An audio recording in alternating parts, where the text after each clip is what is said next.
Bismillahirrahmanirrahim. Assalamualaikum warahmatullahi wabarakatuh.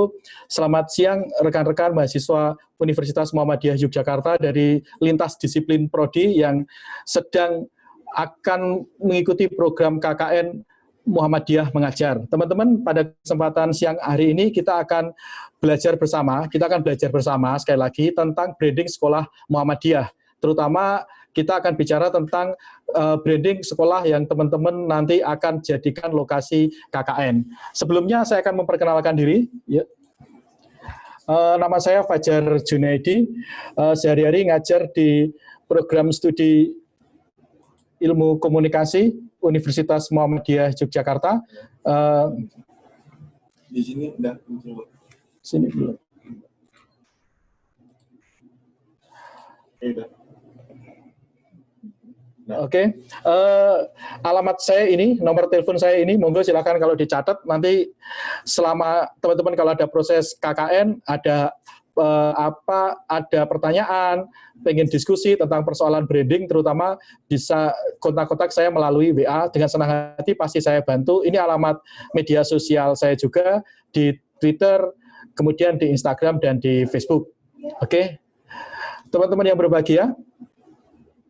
Nah, saya ingin menampilkan satu contoh sebuah slide, sebuah media Instagram. Saya yakin teman-teman sudah sangat jago membuat Instagram. Saya yakin lebih jago dibandingkan saya, karena saya generasinya adalah generasi Facebook, bahkan mungkin generasi Friendster. Friendster itu media sosial yang populer sebelum era Facebook gitu. Sekarang udah nggak ada, udah kalah bersaing. Nah, saya berharap nanti teman-teman ketika KKN, salah satu yang teman-teman lakukan adalah membangun digital asset. Sekali lagi kata kuncinya digital asset dari sekolah-sekolah yang teman-teman jadikan sebagai lokasi KKN. Salah satunya adalah digital asset yang bisa teman-teman garap adalah digital asset yang berkaitan tentang media sosial. Jadi teman-teman bukan hanya membuat, tapi juga membangun kerangka untuk dikelola oleh sekolah setelah teman-teman selesai KKN. Jadi challenge-nya, tantangannya adalah sustainability atau keberlanjutan. Artinya setelah KKN, teman-teman sekolah tetap bisa mengelola media sosialnya dengan baik gitu, isinya dan sebagainya. Yuk, the next. Nah, oke, teman-teman, di era sekarang branding itu menjadi sesuatu yang wajib ya. Branding itu menjadi sesuatu yang wajib. Sekolah itu perlu melakukan branding. Agar apa? Sekolah itu dikenal oleh masyarakat. Oke, ini salah satu akun Instagram dari SD Muhammadiyah Program Khusus Kota Solo yang sangat terkenal. Kita bisa lihat bagaimana feed-nya di Instagram sudah digarap dengan cukup baik. Yuk, selanjutnya. Nah, teman-teman, kalau teman-teman lihat logo di dalam HP yang teman-teman lihat di slide, saya yakin teman-teman sudah paham, ini adalah logo Apple. Ya kan? Artinya apa? Brand itu adalah nama, istilah, desain, simbol, atau karakteristik lain dari sebuah produk dan jasa yang membedakannya dengan yang lain. Jadi sekali lagi, brand itu adalah nama, istilah, desain, simbol, atau karakteristik lain. Sekolah tempat teman-teman KKN sudah punya simbol, ya kan? Yang kita mungkin akan susah mengubahnya. Tapi ada hal lain yang bisa kita kelola sebagai branding. Misalnya adalah istilah atau kata-kata. Oke, next.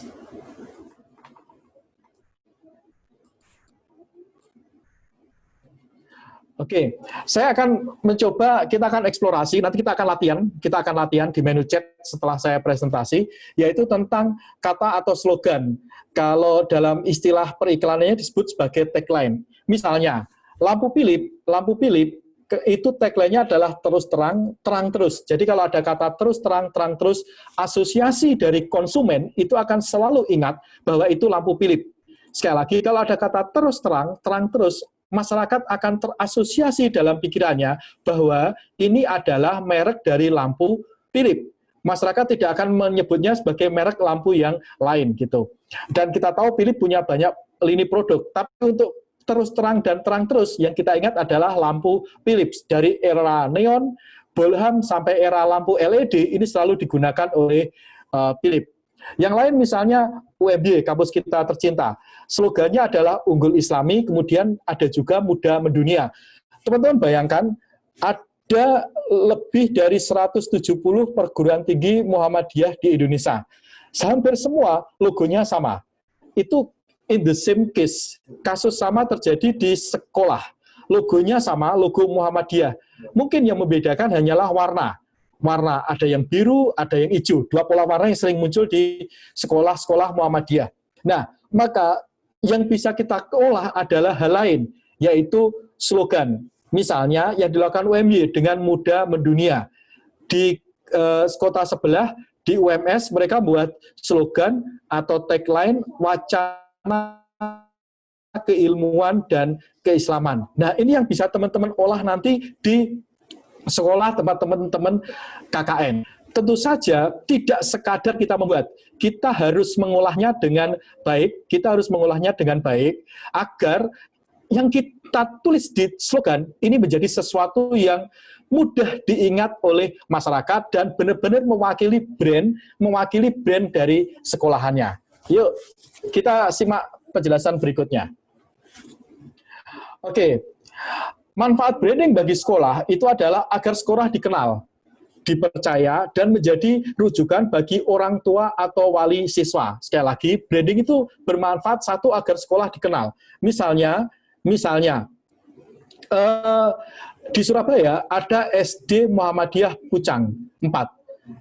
Mereka sangat dikenal dan dipercaya dan menjadi rujukan wali siswa. Salah satunya adalah dengan menjual, dalam tanda kutip menjual, selling, mempromosikan prestasi yang didapatkan di sekolahan, yang didapatkan oleh sekolahnya. Agar dengan branding ini, sekolah dipercaya. Oke? Dan kemudian menjadi rujukan orang tua dan wali siswa. Yuk. Nah, ini silakan diingat, silakan dicatat. Ini yang harus teman-teman lakukan ketika KKN nanti. Yang pertama adalah teman-teman harus punya data, potensi sekolahnya seperti apa, kekuatan sekolah, visi misi. Mungkin teman-teman akan, wah, visi misi itu sesuatu yang panjang ya. Tugas kita adalah menjadikan visi misi yang panjang itu menjadi sebuah naskah iklan, atau istilahnya copywriting. Copywriting, ditulis menjadi sebuah naskah yang itu pendek dan mudah diingat.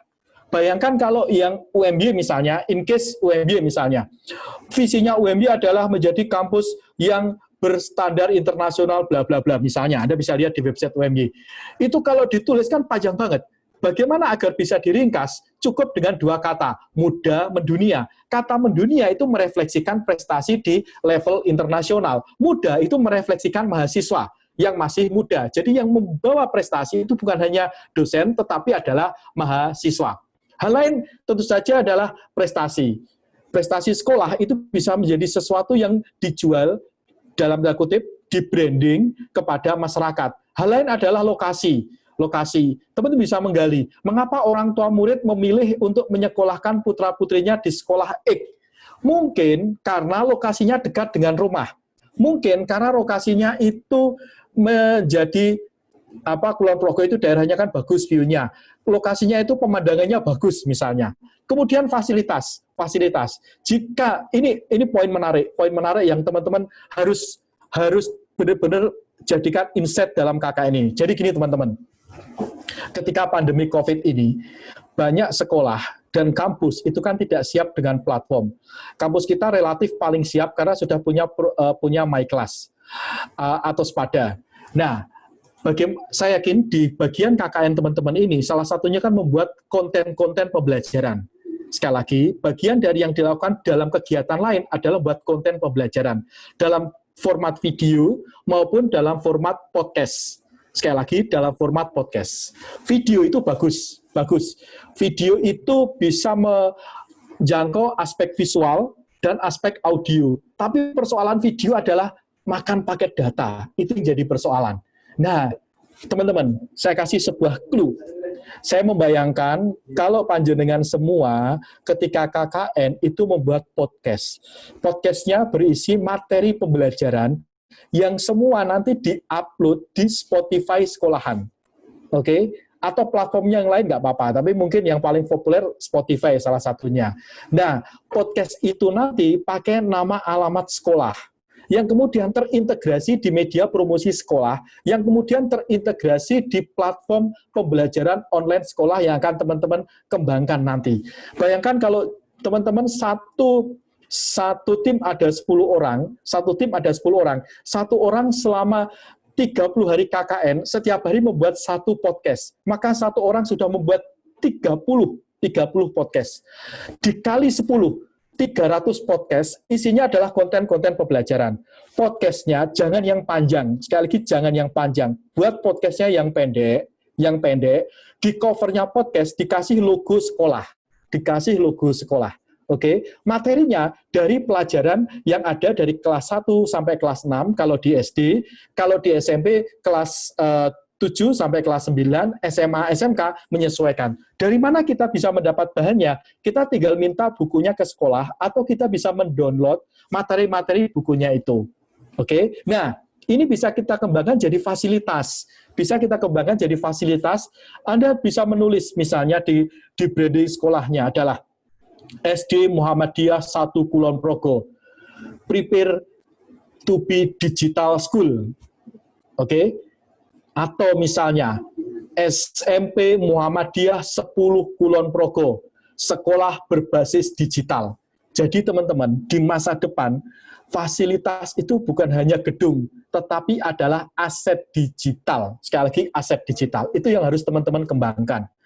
Terus yang lain, gali harapan orang tua siswa. Jadi ketika KKN, coba teman-teman melakukan FGD, Focus Group Discussion, atau membuat kuesioner sederhana. Sebenarnya harapan orang tua siswa kepada putra-putrinya sekolah di sekolah tersebut, itu apa? Itu yang harus teman-teman gali. Tanyakan ke orang tua, mengapa mereka menyekolahkan putra-putrinya di situ? Oh mas, misalnya, karena alasannya sekolahnya fasilitasnya bagus. Sekolahnya, maka kita bisa membranding fasilitas. Atau yang lain, karena lokasinya itu bagus, dekat dengan sungai. Bayangkan kalau kemudian teman-teman membrandingnya sebagai sekolah alam, kan menjadi sesuatu yang menarik.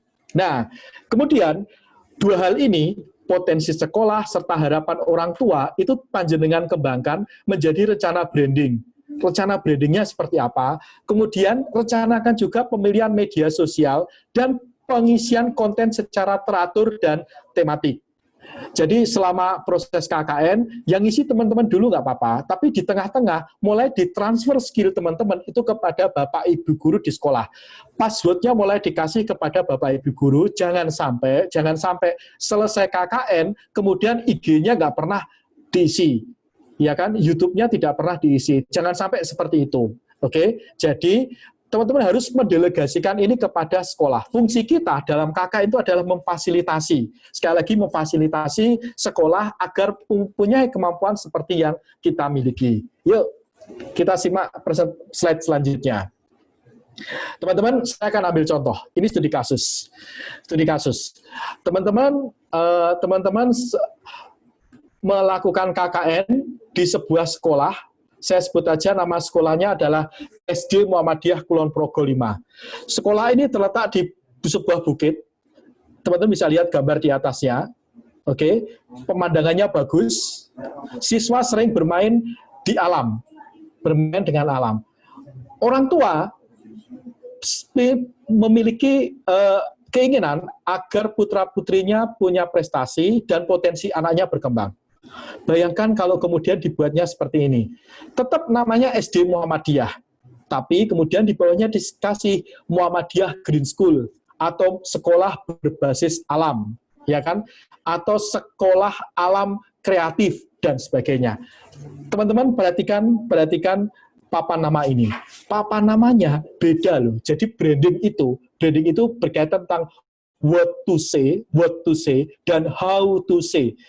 Bagaimana apa yang dikatakan, ini mengatakan tentang brandingnya sekolah alam. Bagaimana ini dikatakan, papan namanya out of the box, dibuatnya dari kayu, kayu yang seratnya masih kelihatan, ya kan? Kemudian dikasih atap seperti ini, kan jadi sesuatu yang menarik. Yuk.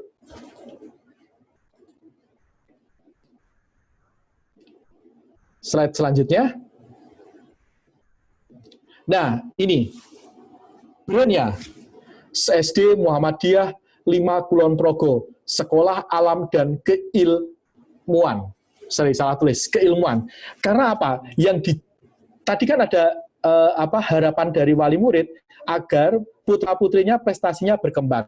Kan kita mengakomodir itu, mengakomodir potensi sekolah yang view-nya bagus, dan mengakomodasi harapan dari orang tua, yaitu potensi dan prestasinya. Jadi brandnya SD Muhammadiyah 5 Kulon Progo, Sekolah Alam dan Keilmuan. Yuk.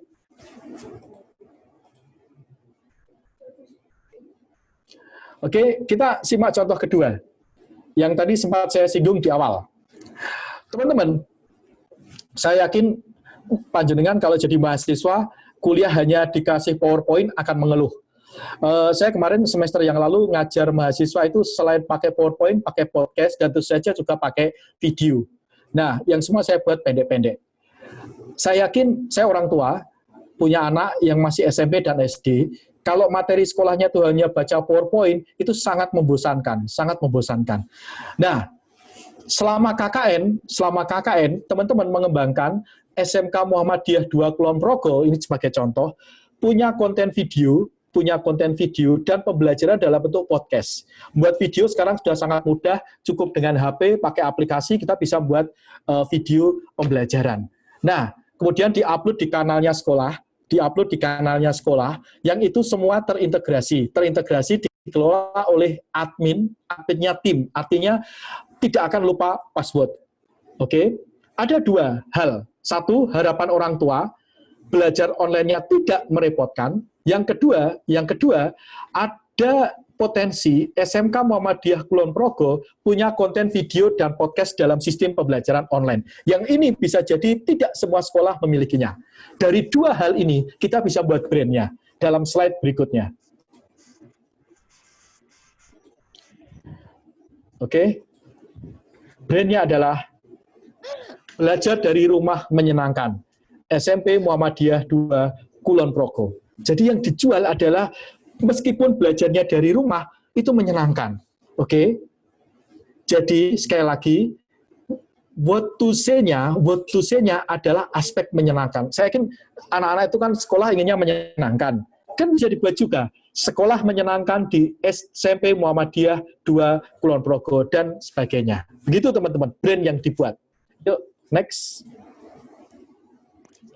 Oke, teman-teman, kalau kita ngomongin tentang branding, itu ada dua hal yang tadi sempat saya singgung ya. Satu, what to say, dan how to say. What to say itu adalah misalnya prestasi sekolah, fasilitas sekolah, beasiswa yang ada, lokasi yang strategis, lingkungan sekolah, kerjasama sekolah. Misalnya, sekolahnya sekarang didampingi oleh UMY, oke? Dalam program KKN yang teman-teman lakukan. Bayangkan kalau nanti di poster sekolah itu teman-teman kasih logo UMY kecil di bawah misalnya. Logo sekolah tetap paling besar ya. Kerjasama sekolah. Teman-teman tanya, sekolahnya itu selain kerjasama dengan UMY, kerjasama dengan siapa aja? Kerjasama, misalnya teman-teman KKN di SMA 1 Muhammadiyah Kulon Progo. Sekolahnya kerjasama dengan kampus UMY, Universitas A, B, C, dan sebagainya. Itu bisa menjadi sesuatu yang teman-teman what to say-nya. Ya kan? Pilih media yang cocok. Tulis di posternya di Instagramnya, kerjasama sekolah, bla bla bla bla. Slogan, logo, desain yang menarik. How to say-nya, tadi contoh di awal yang saya tampilkan lagi, SD Alam Muhammadiyah Green School. Ini how to say-nya. Dengan kata-kata dan juga dengan papan nama seperti ini. Kalau dieksekusi di Instagramnya selalu gayanya mungkin hijau, karena bicara tentang lingkungan. Yuk. Nah, teman-teman, eranya sekarang sudah digital. Di media sosial, kita bisa membuat iklan tanpa perlu membayar biaya iklan. Jadi kalau di media massa, teman-teman, kita membayar iklan itu, iklannya berbayar. Sudah gitu, ada pajaknya lagi. Nah, kalau di media sosial, itu kan media milik kita, own kita. Kita bisa mengendalikannya dari HP, kita bisa mengendalikannya dari laptop, laptop kita, ya kan? Bahkan kita bisa meremote-nya dari jarak jauh. Meremote-nya dari jarak jauh. Dan kita bisa punya kebebasan untuk mengisinya. Oke? Eranya sudah di digital. Yuk. Nah, teman-teman, mari kita pelajari bagaimana agar membangun strategi digital branding. Satu, sebutkan tujuan sekolah. Sebutkan tujuan sekolah.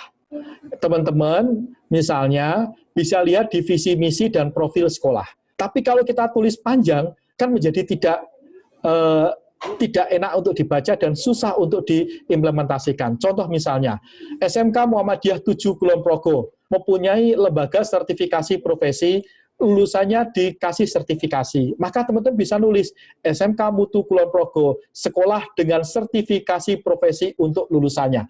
Yang kedua, jaga konsistensi. Desain media sosial itu harus dijaga, formatnya sama, template-nya sama, kemudian teratur di posting.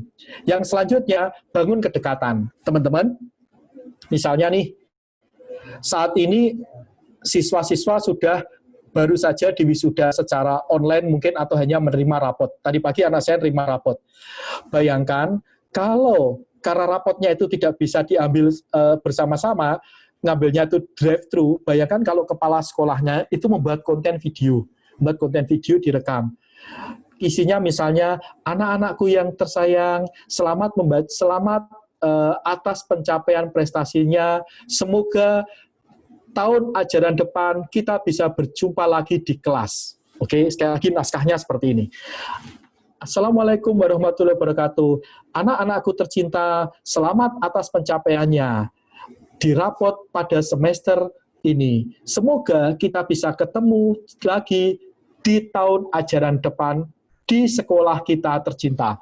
Direkam di video, Anda bisa minta kepala sekolahnya merekam di video di HP-nya beliau, kemudian teman-teman edit, dikasih captionnya nama kepala sekolah, terus nama sekolah, kemudian dikasih logo sekolah. Nah, videonya diupload di media sosial yang dimiliki oleh sekolah, dan dikirim ke Bapak Ibu Kepala Sekolah ataupun guru, minta kepada beliau semua untuk men-sharingnya di grup-grup WA.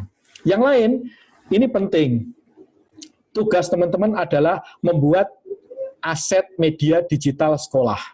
Jadi selama KKN, salah satu indikatornya adalah teman-teman harus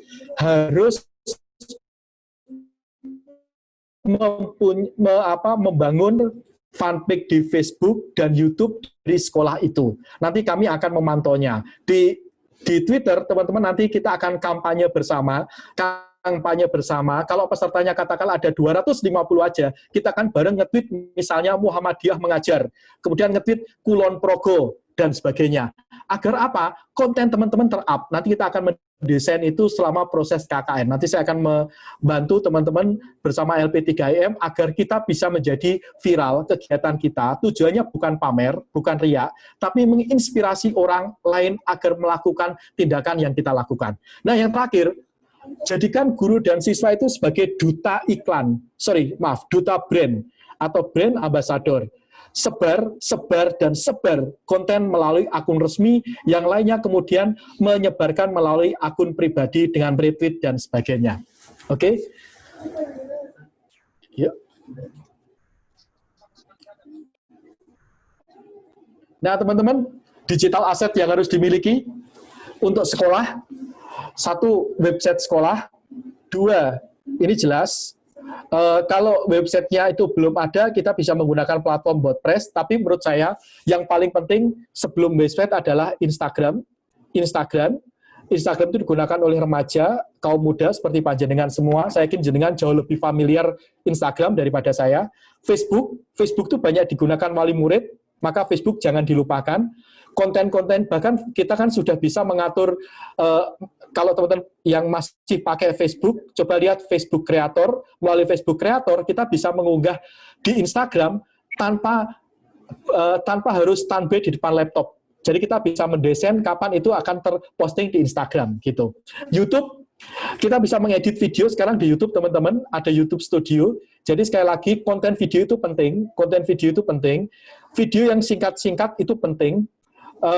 misalnya minta kepada guru-guru, kepada kepala sekolah untuk membuat konten. Sebentar lagi misalnya sudah menjelang Hari Raya Idul Adha, beberapa bulan ke depan kan. Nah, sudah disiapkan kontennya dari sekarang. Konten yang lain siapkan dari sekarang, misalnya hari-hari besar, Hari Raya Idul Fitri, menjelang puasa, kemudian Hari Guru, Hari Pendidikan Nasional, buat video-video pendeknya teman-teman. Nguploadnya nanti pas hari-hari itu. Jadi teman-teman membuatkan konten untuk sekolah, nanti ketika teman-teman selesai KKN, sekolahnya masih bisa mempostingnya. Jadi dengan memberikan kontennya kepada sekolah. Yang terakhir, konten itu harus update, tematik, teratur, dan diposting. Nah, ini yang menarik. Konten video dan podcast itu penting. Saya sebut di awal tadi ya, video itu paling bagus karena audiovisual. Tapi persoalan video adalah paket data. Nah, kita bisa mengatasinya dengan podcast. Oke, bayangkan belum ada setahu saya sekolah di Indonesia yang secara spesifik membuat konten dalam bentuk podcast. Nah, saya berharap teman-teman bisa mengembangkan podcastnya. Podcastnya mungkin bisa podcast video. Jadi teman-teman yang ngomong kemudian mengisinya konten-konten pembelajaran. Yuk. Teman-teman, yang terakhir, dari sekarang timeline yang harus teman-teman lakukan adalah segera buat akun untuk sekolahnya.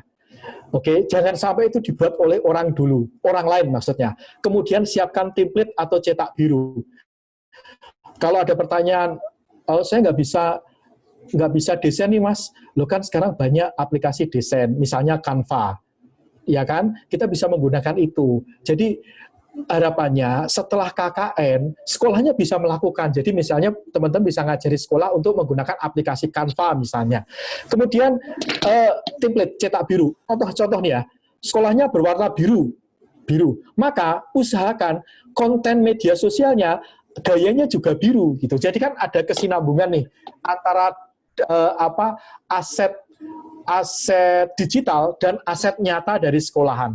Kemudian digital asetnya harus berkembang, interaksi tinggi, pengikut terus bertambah, dan kemudian sekolah dikenal. Misalnya sekolah kreatif, orang akan ingat SD Muhammadiyah 1 Kulon Progo. Sama kalau orang ingat Muda Mendunia, pasti saya yakin orang akan ingatnya UMY, bukan yang lain.